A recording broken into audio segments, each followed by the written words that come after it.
Real Reddit stories. If you love wild things and crazy drama, hit that subscribe button and drop a like to help more people find the madness. My daughter's school lost her after recess, then told me she must have known him. She didn't scream. When I asked the teacher how he got that close to her without someone doing something, she whispered, the school didn't want a scandal. I couldn't breathe. That was 9 days ago. Yesterday, the district superintendent resigned without comment. Before I got full custody of my 7-year-old daughter, Bella, she had a pretty awful life. Her mom convinced the court that I was unfit to parent on the grounds that I had a public intoxication charge back when I was in college. But while Bella was in the clutches of my ex-wife, her stepdad basically treated her as a human punching bag. And I knew this because whenever I'd sneakily find a way to see her, visiting her at school during lunch break, showing up to her after-school activities, she always had a new bruise or cut on her tiny self. So the second I was given full custody, I made a promise to myself that I'd protect her, at all costs. Fast forward to a few months later, when we were at the local food court. I was sipping my cold brew watching Bella color in the kids' menu. It was a rare moment of parental peace when everything seemed right with the world. And suddenly, Bella looked up and frantically started waving at someone outside of our booth. I looked over and saw a man with a 1,000-yard stare, not a hair on his head. Very creepy. Once I really paid attention, I noticed his arm frantically moving up and down under the table. I strained my neck to further inspect and saw his belt had been undone and his trousers were halfway down his legs. Chills went up my spine. Bella was so young that I didn't want to ruin her innocence by telling her what was going on, but I knew why that sick beastard was really looking at her. So I immediately moved to sit beside her. Hey Bella, I think you should focus on your coloring. My voice was assertive, strict. Luckily, she redirected her focus, and that's when the manager walked by our table. Hey, do you see that nice man over there? I tilted my head towards his table. Have you noticed? I let my eyes finish the story. When the manager went over to talk, both of the old man's hands came into view. I noticed a hospital bracelet wrapped around his wrist, and his eyes flashed with genuine confusion. My eyebrows furrowed, and I honestly didn't know what the F was going on. While the manager talked, his hands began to shake. Was it Parkinson's? I felt my cheeks flush with embarrassment for causing a scene, but just as I was about to stop looking and forget about it, the manager started yelling, "Give me your effing phone right now!" He was 6'5" and very muscular, so his words were intimidating. The old man gave a tight smile, like he knew there was no talking his way out. As soon as the phone was placed on the table unlocked, I saw it. He was on the Photos app, and there were dozens of photos of Bella. Angles from under the table, close-ups of her face, everything. And even though I wanted to slam him against the sidewalk until his brains were minced meat, I did nothing. Because if I really wanted to keep Bella safe, the first thing I had to do was shield her from the situation. "Daddy, what's going on with my waving friend?" She asked it so innocently that it practically broke my heart. In a moment of quick thinking, I demanded that she go and use the toilet, because we were going to leave soon. The coldness in my voice made her sad, but I didn't care, because it got her to listen. I walked over and grabbed the man's phone to make sure I wasn't just seeing things. Every part of me recoiled. In his camera roll were labeled folders filled with photos of different children. Brunette one from playground, ginger one from the beach, blonde one that hit puberty early. There weren't just 3 or 4 either. There were dozens. I swear my finger was scrolling for a solid minute before I got to the end of his depraved collection. That's when Bella returned. I walked her over to the supervised play area of the mall and told her I'd be back soon. It was a rare moment where her emotions didn't matter to me, because her safety came first. So even as tears were streaming down her face because she thought she'd done something wrong, I frankly didn't give an F. I walked back to the food court, expecting to see the old man being beaten to a pulp by the other men who had seen what was going on. But instead, they were hugging him. One was even patting his back. "Don't worry, we understand," he reassured. I genuinely wished I had an AK-47 in my hands. "What the F are you thinking? This man just assaulted my baby girl." "Yo, relax, brother," the manager interrupted. "We just called the old man's son and found out he's an ex-veteran. His brain is messed up, he can't help himself." He said it like it was the most reasonable, justified explanation known to mankind. I glanced over at the old man, who had a faint smirk plastered on his face. My dad was an ex-veteran. My granddad was an ex-veteran. None of them struggled to not be a kitty-fiddling piece of shit. Every bone in my body was screaming at me to pick him up and crush him like an insect. But I didn't. Instead, I just smiled. "Oh, my bad," I exclaimed sweetly. And that R-worded old man bought it. He really thought I had fallen for his little ex-veteran piece. But no, I was playing the long game. And by the time I was finished with him, he'd wished that he had died in whatever war he came from. I returned to Bella at the play area and took her home. That night, after she went to bed, I sat at my kitchen table staring at the wall. I couldn't get those images out of my head. The photos, the smirk on the old man's face, the way everyone just let him go. I poured myself a glass of whiskey, something I rarely did since getting custody, and tried to calm my racing thoughts. The amber liquid burned my throat, but did nothing to wash away the disgust and anger I felt. I kept seeing Bella's innocent face as she waved to that monster. I kept thinking about all those other children in his folders. The next morning, I called the mall's corporate office. I explained what happened and asked for security footage. They said they'd look into it but couldn't share footage with me directly due to privacy policies. I also filed a police report, but the officer didn't seem particularly concerned. He took down the information and said they'd look into it. I wasn't satisfied. I needed to know who this man was and make sure he couldn't hurt any more children. So I started going back to the mall at different times, hoping to spot him again. After 3 days of nothing, I finally saw him sitting at the same food court table, watching children play in the nearby area. This time, I was prepared. I sat down at a table where he couldn't see me and took out my phone. I started recording him from a distance. Sure enough, within minutes, his hand disappeared under the table. I felt suck, but kept recording. Evidence. That's what I needed. I waited for about 10 minutes, recording everything. The way he stared at kids, the way his arm moved rhythmically under the table, the way he'd occasionally glance around to make sure no one was watching him. It was all so calculated and disgusting. When I had enough footage, I approached him directly. "Remember me?" I asked, sliding into the seat across from him. His eyes widened with recognition, and his hand quickly came up from under the table. "I don't think we've met," he said, but his voice trembled slightly. "Cut the crap. I know what you were doing with my daughter the other day, and I know what you're doing right now." I kept my voice low and controlled, even though I wanted to scream. He started with the same act. "I have a medical condition. My nephew can explain." "Save it," I interrupted. "I've been recording you for the last 10 minutes. I held up my phone so he could see. I'm taking this to the police. The real police, not mall security." The smirk disappeared from his face. "You don't understand. I'm suck. I need help. not punishment. I leaned in closer. You know what? I actually agree with you. You are suck, and you do need help. But that doesn't mean you get to walk around taking pictures of children while you get your rocks off. He looked around nervously. Please, don't make a scene.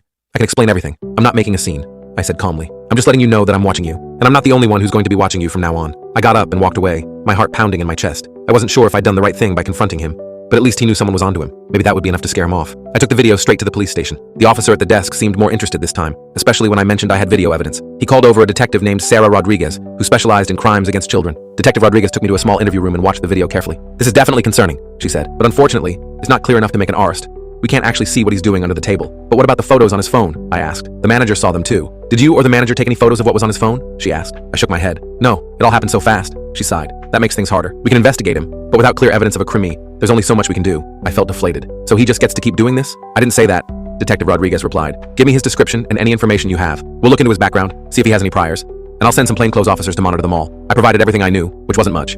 Just his appearance and the locations where I'd seen him. It didn't feel like enough. In the meantime, she added, be careful about confronting him directly. People like this can be unpredictable when cornered. I nodded, but inside I was seething. The system was failing these kids. It was failing my Bella. Over the next week, I kept taking Bella to different places for our weekend activities. I was paranoid about seeing the old man again, constantly scanning crowds for his bald head. Bella noticed my distraction. Daddy, why do you keep looking around? She asked during a trip to the park. Just making sure you're safe, sweetheart, I replied, trying to sound casual. From the bad man at the mall? She asked innocently. I froze. What do you mean, Bella? I heard you talking to the big man at the mall.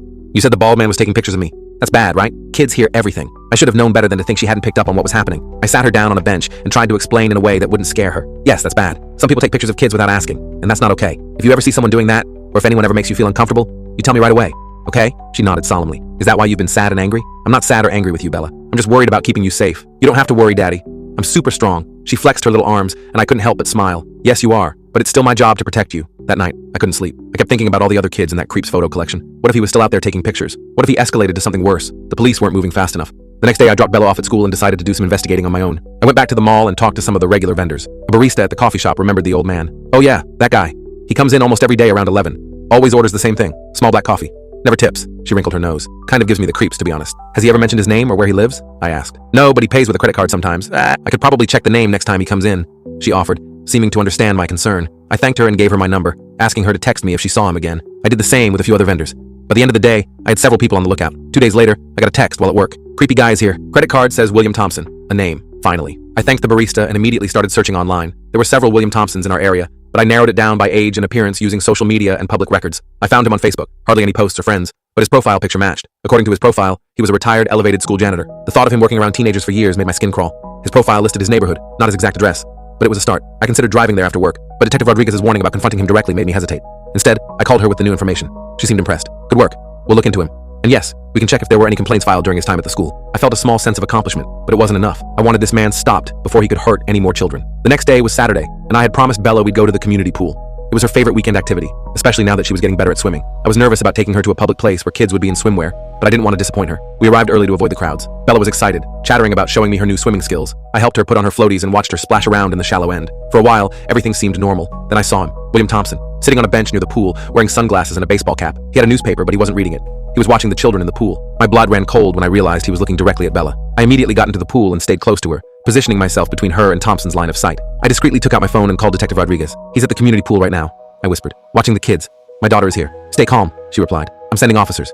Don't approach him. Just keep your daughter close. I hung up and tried to act normal for Bella's sake. Hey, sweetie, let's practice your swimming in the other direction, I suggested, guiding her away from where Thompson could see her clearly. But I like this part better, she protested. Just for a little while, I insisted. Then we can come back. I kept glancing over at Thompson. He seemed to realize I had spotted him because he suddenly became very interested in his newspaper, but he didn't leave. It took 20 agonizing minutes for the police to arrive. 2 plainclothes officers entered the pool area casually, then approached Thompson. I couldn't hear what they were saying, but I saw them ask for his ID. They talked for a few minutes, then, to my disbelief, they just left him there with a warning. I was furious. I got Bella out of the pool, dried her off quickly, and told her we needed to leave. But we just got here, she complained. I know, sweetie. I'm sorry. We'll come back another day. I rushed her to the changing rooms, helped her get dressed, and hurried to the exit. As we were leaving, one of the officers stopped me. Sir, we spoke with Mr. Thompson. He says he's just enjoying the day at the pool. We can't arrest someone for sitting on a bench. Did you check his phone? I demanded. Did you look for photos? We asked to see his phone, but without a warrant, we can't force him to show us. He refused, which is his right. I was seething. So you're just going to let him sit there and... Dad, who are you talking to? Bella interrupted, tugging at my hand. The officer gave me a sympathetic look. We're keeping an eye on him, sir. That's all we can do right now. I took Bella home, my mind racing. The system was failing. The police couldn't or wouldn't do what was necessary to protect these kids. I was starting to realize that if I wanted Thompson stopped, I might have to take matters into my own hands. That night, after Bella was asleep, I drove back to Thompson's neighborhood. I felt like a creep myself, cruising slowly down streets, looking for any sign of him. Eventually, I spotted his car. An old blue Buick, parked in front of a small, rundown house at the end of a cul-de-sac. I parked a block away and just sat there, watching his house. The lights were on inside. What was he doing in there? Looking at his collection of photos? Planning his next outing? The thought made me suck. I considered breaking in and stealing his phone or computer. Anything that would have evidence on it. But that would be illegal. And if I got caught, I could lose custody of Bella. I couldn't risk that. After about an hour of sitting there, feeling increasingly like a stalker myself, I drove home. I needed a better plan. The next day, I called in Essex to work and went to the elevated school where Thompson had worked. I told the secretary I was considering enrolling my daughter and wanted to speak with some long-term staff members about the school's history. I was introduced to Linda Martinez, a math teacher who had been there for over 30 years. After some small talk about the school, I casually mentioned I thought I recognized a former staff member. William Thompson? Wasn't he a janitor here? Linda's friendly demeanor changed instantly. Yes, he was. He retired about 5 years ago. Did you know him well? I pressed. She hesitated. Not really. He kept to himself mostly. I could tell she was holding something back. I'm actually not looking to enroll my daughter, I admitted. I'm concerned about Thompson. I've seen him taking inappropriate photos of children at the mall and the community pool. My daughter included. Linda's face paled. I knew it, she whispered. We all suspected, but there was never any proof. Suspected what? She looked around to make sure no one was listening. There were rumors. Girls complained about him watching them in the locker room areas. One student said she caught him taking pictures through a vent, but when the administration investigated, they couldn't find any evidence. The school didn't want a scandal, so they just made sure he wasn't assigned to clean near the girls' facilities anymore. My hands clenched into fists. And they let him keep working here? Around teenagers? It was never proven, she said defensively, and he was close to retirement anyway.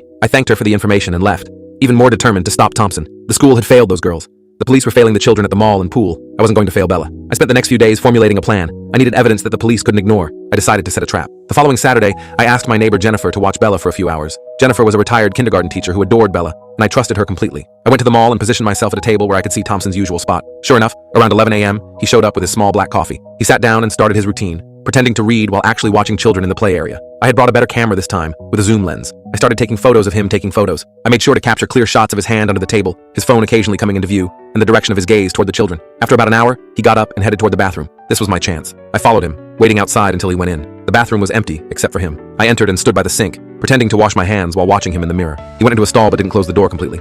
I could see him through the crack, taking out his phone and scrolling through the photos he had just taken. His face had that same suck smile I'd seen before. I quickly took out my phone and started recording video through the crack in the door. I captured clear footage of him looking at photos of children, zooming in on certain parts, his hand moving in his lap. It was disgusting, but it was the evidence I needed. Just as I was about to stop recording, the bathroom door opened. Another man walked in. Thompson quickly put his phone away and came out of the stall. He saw me standing there and froze, recognition dawning on his face. You, he said, his voice a mixture of fear and anger. Me? I replied calmly, putting my phone in my pocket. Enjoying your photos, William? His eyes widened at the use of his name. You've been following me, just like you've been following children. The other man in the bathroom looked confused, but quickly finished his business and left, sensing the tension. You don't understand, Thompson said, his voice taking on that same pleading tone he'd used before. I have urges. I can't help it. Save it for the police, I said. I have everything I need now. His expression changed then, from pathetic to threatening. No one will believe you. I'm just an old man with a medical condition. And if you keep harassing me, I'll file a restraining order. Maybe even sue you for defamation. I laughed. Go ahead. I'd love to see you try to explain your medical condition to a judge while they review the evidence on your phone. You think you're so smart, he snarled. You have no idea who you're dealing with. I've been doing this for decades. No one has ever caught me, and no one ever will. The admission sent chills down my spine. How many children had this monster victimized over the years? That ends today, I said firmly. He took a step toward me, his face contorted with rage. I know where you live, he hissed. I know where your daughter goes to school. Back off, or you'll regret it. My blood ran cold. Had he been following us? The thought of him watching Bella, knowing her routines, was unbearable. But I couldn't show fear. That sounds like a threat, William. Want to say it again while I record it? He backed off slightly. This isn't over, he muttered, pushing past me to leave the bathroom. I waited a few minutes, then left as well. Thompson was nowhere to be seen. I immediately called Detective Rodriguez and told her what had happened, including Thompson's threat. Come to the station right now, she said, her voice urgent. Bring all the evidence you have. I drove straight there, my hands shaking on the steering wheel. Had I put Bella in more danger by confronting Thompson? What if he really did know where we lived? At the station, I showed Detective Rodriguez everything. The photos I'd taken of Thompson watching children, the video of him looking at pictures in the bathroom stall, and I played the audio of his threat. This is good, she said. Really good. The admission that he's been doing this for decades is particularly damning. And threatening a child is something we take very seriously. So you'll arrest him now? I asked, hopefully. We'll bring him in for questioning and get a warrant to search his devices. But I need you to promise me something. What? No more amateur detective work. You've done great, but you've also put yourself and possibly your daughter at risk. Let us handle it from here. I agreed, though reluctantly. I wanted to be there when they arsted him, to see the look on his face when he realized he was finally caught. When I got home, I checked on Bella, who was happily playing board games with Jennifer. She was safe. For now, but Thompson's threat lingered in my mind. I decided we wouldn't be staying at our house that night. I packed overnight bags for both of us and told Bella we were having a special sleepover at a hotel with a pool. She was thrilled with the idea, completely unaware of the real reason. At the hotel, I kept the curtains closed and put a chair against the door. I barely slept that night, jumping at every sound in the hallway. The next morning, I called Detective Rodriguez for an update. We brought Thompson in last night, she said. Based on your evidence and his prior employment record, we got a warrant to search his home and devices. And? I pressed. It's worse than we thought. His computer had thousands of images and videos. Some of the content... She paused. Let's just say it's enough to put him away for a very long time. Relief washed over me. So he's in custody? Yes. He's being charged with multiple counts of possession of child pornography, voyeurism, and making criminal threats. Given the amount of evidence, he's not getting out anytime soon. I thanked her and hung up, feeling like a weight had been lifted from my shoulders. Thompson was behind bars. Bella was safe, but something still bothered me. Later that day, after checking out of the hotel, I drove past Thompson's house. There was police tape across the door, and a forensics van was parked outside. As I watched, officers carried out boxes of evidence and computer equipment. A neighbor was standing on her porch, watching the scene. I pulled over and approached her. "Excuse me, do you know what's going on?" I asked, pretending to be just a curious passerby. "They arsted Bill last night," she said. "Police won't say why, but they've been in and out of his house all day. Did you know him well?" "Not really. He kept to himself. Moved here about 5 years ago after retiring." She leaned in closer. "Between you and me, there was always something off about him. The way he'd watch the neighborhood kids playing. I never let my grandchildren visit when he was around." "Did he have any family? Visitors?" "No family that I ever saw, but he did have friends over sometimes. Older men like him. They'd meet in his garage with the door closed. Always thought that was strange. A chill ran down my spine. Friends? Other men like him? What if Thompson wasn't acting alone? What if there was a whole network of these predators sharing photos and information?" I thanked the woman and left, my mind racing. I called Detective Rodriguez again and told her what the neighbor had said. "We're already looking into his associates," she assured me. "His computer had evidence of communication with others. We're tracking them down now." "What about the children in his photos? Are you identifying them? Making sure they're safe?" "That's part of the process, yes. It's going to take time, but we're doing everything we can." I hung up, not entirely satisfied. The system was working now, but only because I had forced it to. How many other predators were out there, operating unchecked because no one was paying attention? The next few weeks were tense. I installed a security system at our house. I changed our routines, taking different routes to school and work. I even considered moving to a new neighborhood, but decided against it for now. I didn't want to uproot Bella unless absolutely necessary. Thompson remained in custody, denied bail due to the severity of the charges and the perceived flight risk. Detective Rodriguez kept me updated on the case. They had identified several other men from Thompson's communications and were building cases against them as well. One evening, about a month after Thompson's arrest, I received a call from an unknown number. I almost didn't answer, but something told me I should. "Hello?" I said cautiously. "Is this the father of Bella?" a woman's voice asked. My guard immediately went up. "Who is this?" "My name is Karen. My son, he was one of the children in that man's photos. The police showed me some of the less explicit ones to help identify victims." I sat down heavily. "I'm so sorry. Don't be. I'm calling to thank you. The detective told me you were the one who caught him. Who knows how long he would have continued if you hadn't stepped up." Her words hit me hard. In my focus on protecting Bella, I hadn't fully processed the impact on other families. I just did what any parent would do, I said. "No," Karen replied firmly. "Most people would have reported it once and moved on. You didn't give up. Because of you, my son and dozens of other children are safer now." After we hung up, I went to check on Bella. She was sleeping peacefully, clutching her favorite stuffed animal. I gently brushed the hair from her forehead and kissed her goodnight. The nightmare wasn't completely over.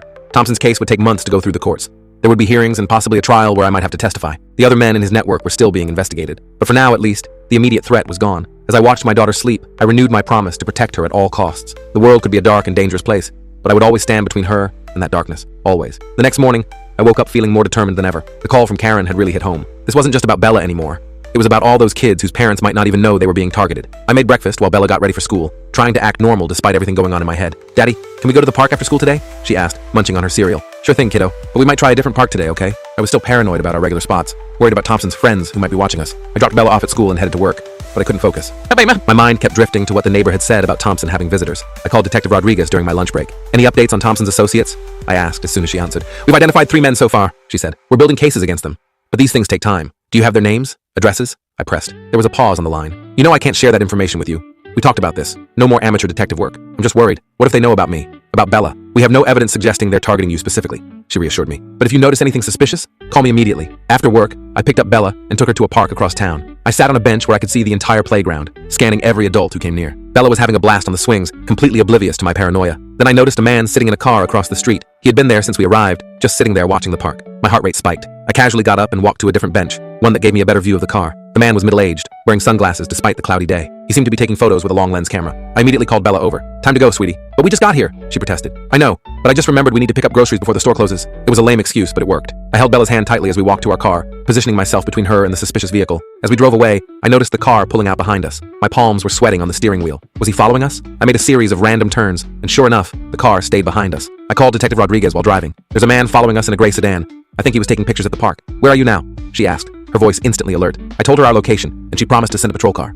I kept driving, making random turns through residential neighborhoods, trying to lose our tail without scaring Bella. "Why are we going in circles, Daddy?" she asked from the back seat. "Just taking the scenic route," I said, trying to keep my voice light. Finally, I spotted a police cruiser up ahead. I pulled over next to it and explained the situation to the officers. They immediately set off to look for the gray sedan, but it was gone. "Probably realized we were onto him," one officer said. "We'll keep an eye out, but you should go home and lock your doors." That night, I could barely sleep. Every noise outside had me jumping up to check the windows. I kept thinking about that car, about Thompson's threats, about his network of friends. The next morning, I called in Essex to work again and kept Bella home from school. "Are we having a special day?" she asked excitedly. "Something like that," I said, forcing a smile. "How about we watch movies and make cookies?" She was thrilled with the idea, but I couldn't enjoy it. I kept checking the windows, jumping at every sound. Around noon, my phone rang. "Detective Rodriguez, we need you to come down to the station," she said.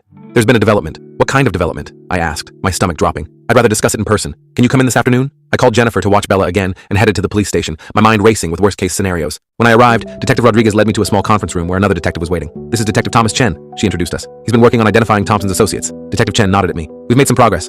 Based on the evidence from Thompson's computer, we've identified several men who were sharing content with him. One of them was at the park yesterday," Rodriguez continued. "The man in the gray sedan. His name is Richard Barker." My blood ran cold. "So he was following us? He knows who I am?" "It appears so," Chen said grimly. "We found communications between Thompson and Barker discussing you. Thompson told him you were the one who got him arrested." "So what now?" I asked, trying to keep my voice steady. "Is Barker in custody?" "Not yet," Rodriguez admitted. "We're building a case against him, but we don't have enough for an arrest warrant yet. So he's just out there, free to follow me and my daughter?" I couldn't believe what I was hearing. "We're putting a patrol car near your house," she assured me, "and we're expediting the warrant process. But in the meantime, you need to be extra cautious." I left the station feeling worse than when I arrived. The police were trying, but the system was still moving too slowly. These men were organized, sharing information, and now they knew exactly who I was. When I got home, Jennifer was helping Bella with an art project. They had paper and glitter all over the kitchen table. "Everything okay?" Jennifer asked, clearly noticing my expression. "Just work stuff," I lied. "Thanks for watching her." After Jennifer left, I double-checked all the locks and windows. I even pushed a bookshelf in front of the back door. Probably overkill, but it made me feel better. That night, after Bella was asleep, I sat in the living room with all the lights off, just watching the street through a crack in the curtains. Around midnight, I noticed a car driving slowly past our house. It was too dark to see if it was the same gray sedan, but it circled the block 3 times before parking down the street. I called the police immediately. They sent a patrol car, but by the time it arrived, the suspicious vehicle was gone. The officers took a report and promised to keep an eye on the house, but I could tell they were skeptical. The next few days were a blur of anxiety. I took Bella to school and picked her up myself, checking constantly for anyone following us. I installed a doorbell camera and motion sensor lights around the house. I even bought a baseball bat that I kept by my bed, just in case. Detective Rodriguez called with updates every day, but progress was frustratingly slow. They had identified more of Thompson's associates, but were still gathering evidence for arrests. Meanwhile, I kept seeing the same gray sedan in different places. Near Bella's school, in the grocery store parking lot, driving past our house. Each time I reported it, but the car was always gone by the time police arrived. I was starting to feel like I was losing my mind. Was I just being paranoid? Was I seeing threats that weren't really there? Then one afternoon, I got a call from Bella's school. She hadn't come back to class after recess. My heart nearly stopped. I raced to the school, running every red light on the way. The principal met me at the front office, her face grave. "We've searched the entire school. She's not here. We've already called the police." I couldn't breathe. This couldn't be happening. Not Bella. Not my little girl. "Did anyone see anything?" I managed to ask. "One of the playground monitors saw her talking to a man by the fence," the principal said. "She thought it was a relative because Bella seemed to know him." My mind immediately went to Richard Barker. Had he been watching us long enough to make Bella think she knew him? Had he pretended to be a friend of mine? The police arrived and immediately launched a search. They took a description of Bella and the man from the playground monitor. They checked security cameras, but discovered that the school's outdoor cameras had been tampered with that morning. The work of someone who clearly knew what they were doing. I was frantic, pacing the school office, calling everyone I knew to help search. Detective Rodriguez arrived and took charge of the situation. "We're putting out an Amber Alert," she told me, "and we have officers checking all known addresses associated with Thompson's network." "This is Barker," I said, my voice shaking with rage and fear. "I know it is. He's been following us for days. We're looking for him," she assured me. "His home, his workplace, everywhere he might go." Hours passed with no sign of Bella. It was getting dark, and my hope was fading. I couldn't stop thinking about all those folders on Thompson's phone, all those children he had victimized. The thought of Bella becoming one of those victims was unbearable. Then my phone rang. An unknown number. I answered immediately. "Hello?" My voice was desperate. "Daddy?" It was Bella. My knees nearly gave out with relief. "Bella? Where are you? Are you okay?" "I'm at the park," she said, her voice small and scared. "The man said he was your friend, but he wasn't nice." "Which park, sweetheart? Tell me exactly where you are." "The one with the big blue slide, where we went last week." I knew exactly which park she meant. It was about 2 miles from the school. "Stay where you are, Bella. I'm coming right now." "Is the man still there?" "No, he left. He got a phone call and started yelling. Then he ran away." I relayed the information to Detective Rodriguez, who immediately dispatched officers to the park. I jumped in my car and drove there like a madman, with Rodriguez following close behind. When I arrived, I saw Bella sitting alone on a bench near the playground. I ran to her and scooped her up in my arms, holding her tighter than I ever had before. "Are you okay? Did he hurt you?" I asked, checking her for any injuries. "I'm okay," she said. "He just talked weird and kept taking pictures. Then he tried to get me to go to his car, but I remembered what you said about strangers." I hugged her again, tears streaming down my face. "You did exactly the right thing, Bella. I'm so proud of you." Detective Rodriguez approached us, her face serious but relieved. "We need to get you both somewhere safe. The man, Barker, is still out there." They took us to a hotel under police protection. Rodriguez interviewed Bella gently, getting a detailed description of Barker and what had happened. Bella explained that when the man tried to get her to his car, she ran away and hid in the park. She found a phone that someone had left on a bench and remembered my number. "She's incredibly brave," Rodriguez told me after the interview. "And smart too. Most kids wouldn't have thought to look for a phone or remembered their parents' number." I nodded, still shaken by how close I'd come to losing her. "What happens now?" "We have a full manhunt for Barker. His photo is all over the news. He won't get far." She paused. "But there's something else you should know." When Bella mentioned he got a phone call and started yelling, we think that was when he found out Thompson had made a deal. A deal? What kind of deal? Thompson has agreed to provide information about his network in exchange for consideration during sentencing. He's giving us names, addresses, online accounts, everything. That's probably why Barker panicked and left Bella at the park. The next few days were a blur. We stayed in the hotel under police protection while the manhunt for Barker continued. I took time off work, and Bella stayed out of school. We watched movies, played board games, and tried to pretend everything was normal. 3 days later, Rodriguez called with news. We got him. Barker was trying to flee the state, but state troopers caught him at a gas station off the highway. The relief was overwhelming. And the others? Thompson's network? We've arrested 5 more men based on Thompson's information. There are probably more out there, but we've dismantled the core group. Over the next few weeks, life slowly returned to normal. Bella went back to school, and I went back to work. We moved to a new apartment in a different neighborhood. I just couldn't feel safe in our old house anymore. Thompson's trial was scheduled for the following month. I would have to testify, but Bella wouldn't. They had enough evidence without putting her through that trauma. Barker and the others were facing multiple charges, from possession of child pornography to attempted kidnapping. One evening, as I was tucking Bella into bed in our new apartment, she looked up at me with those big brown eyes. "Daddy, are the bad men gone now?" I sat on the edge of her bed. "Yes, sweetie, they're gone, and they can't hurt you or any other kids anymore." She nodded thoughtfully. "Good, because I like going to the park and the pool, and I don't want to be scared." "You don't have to be scared," I promised her. "And you know what? You're the bravest person I know." She smiled and snuggled deeper under her covers. "Can we get ice cream tomorrow?" I laughed, amazed at how resilient kids could be. "Absolutely." As I turned off her light and closed her door, I felt something I hadn't felt in a long time. Peace. The nightmare was over. Thompson and his friends were facing justice. Bella was safe. I had kept my promise to protect her, no matter what, and in the process, we had helped protect countless other children too. It wasn't the kind of victory you could celebrate. The whole situation was too dark for that. But it was a victory, nonetheless. I poured myself a small glass of whiskey and sat by the window of our new apartment, looking out at the quiet street below. For the first time in months, I didn't feel the need to check the locks twice or scan for suspicious cars. Tomorrow would bring new challenges, but tonight at least, we were safe.